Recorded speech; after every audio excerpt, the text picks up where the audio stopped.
Alrighty, it is time for me to begin my first league, and much like I said at the end of my addendum video, really feeling like the best way to start off this new season is to really push to see how good Gaze Upon Civilization really is.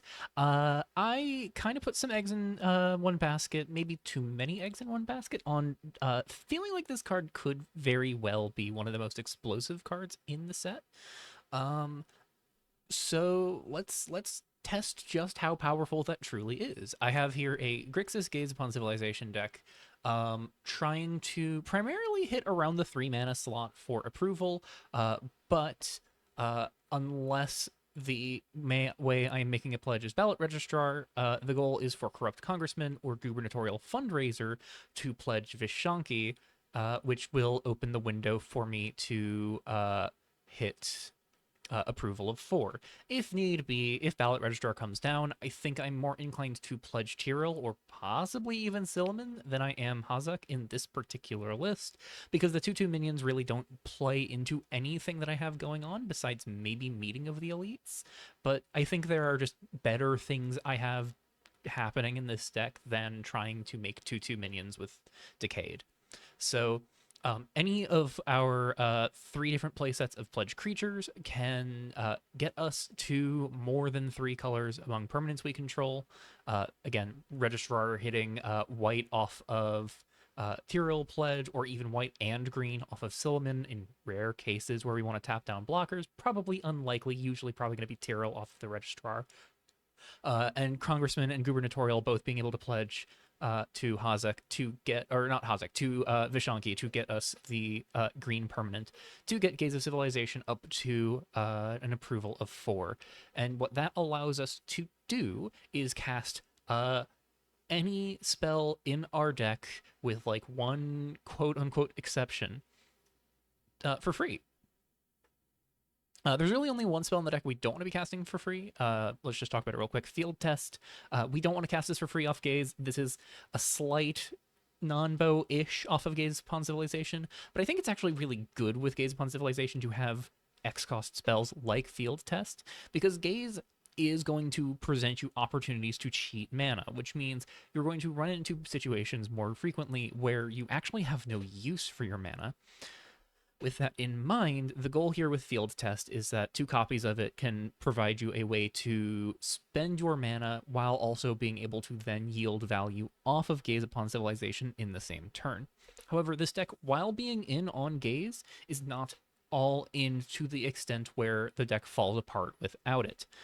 We have our black red ramp package. We have gubernatorial fundraiser, meeting of the elites as ways to jump up to 4 mana on turn 3. We have ballot registrar Estrath as a way to jump up to 4 mana on turn 3. It is going to be very consistent in that sense that we will be able to reliably hit 4 mana on turn 3 for either gubernatorial fundraiser plus another 2-drop, like chain 2 2-drops together, or we can just like jam Gaze Upon Civilization immediately, or maybe we play a Dante's Inferno immediately, just to be able to start escalating matters very quickly. Because this is a Get Your Wish deck, Get Your Wish works really well with approval synergies, and because we're trying to aim around approval 4 for Gaze Upon Civilization, Get Your Wish will be able to cast any spell in our deck, much like Gaze Upon Civilization would be able to.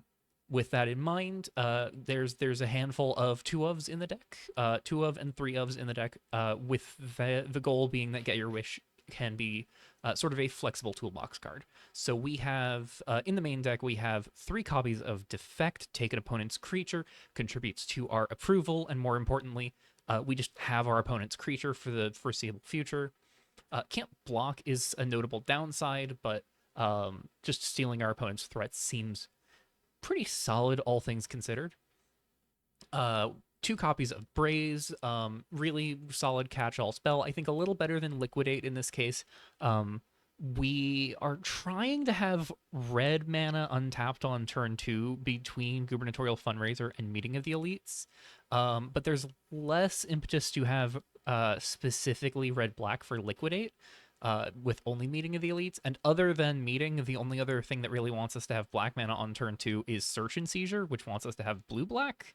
So black red's the like kind of primary thing we want to have up, but in situations where we don't have black red on turn 2 and there's something we really desperately need to liquidate, that feels really awkward, especially when we're giving our opponent ramp in exchange to help them get ahead of the curve, when the whole goal here is that we want to be ahead of our opponents.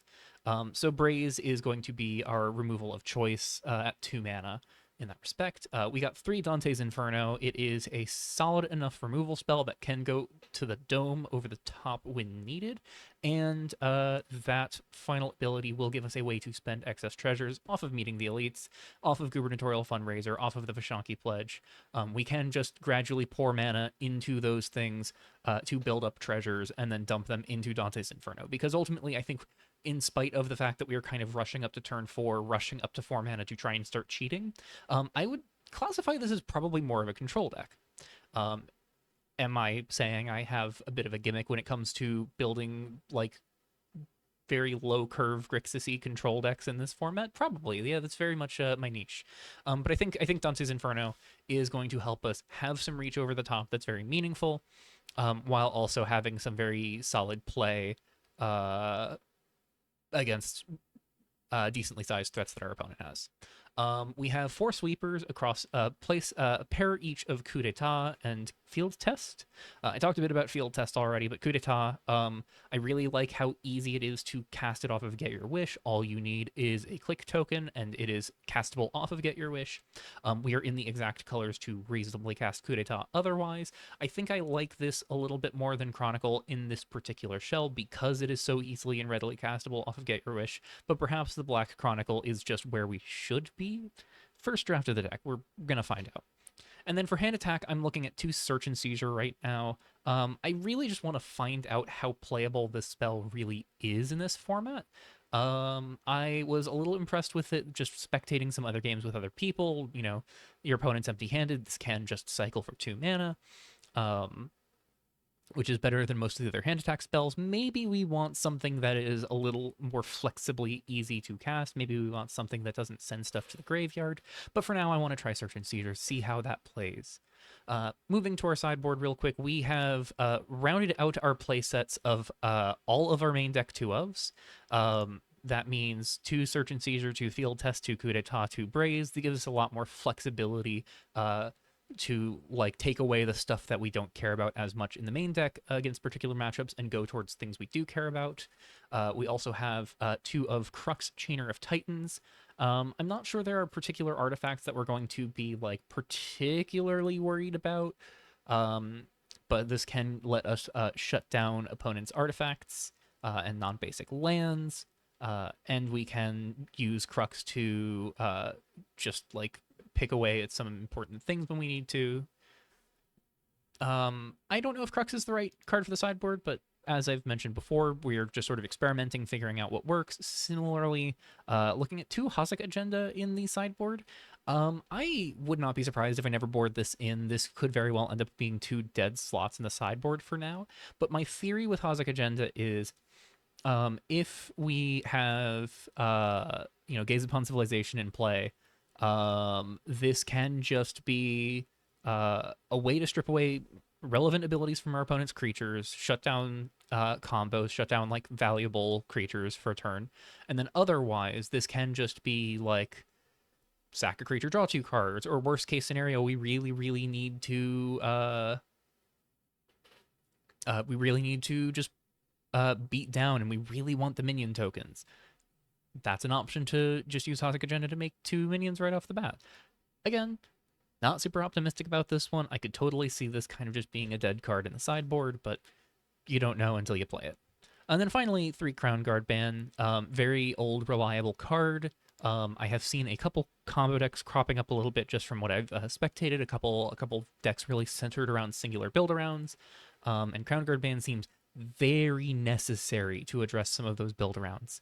Otherwise, we're going to see where this takes us. I could be really impressed with this deck. I could be really disappointed with this deck. I think it really is going to depend on some matchups and some draws. 23 lands, I feel like was the goal. I want 3 Astraths. I want to have it enough where I can consistently find it for early games with Ballot Registrar. I want not too many where I'm just awkwardly drawing more than I need. Um, 3 of each basic land for redeveloped cityscapes. Uh, 2 each of the blue dual lands, and then 3 of the black-red dual lands from Duelists of Vero.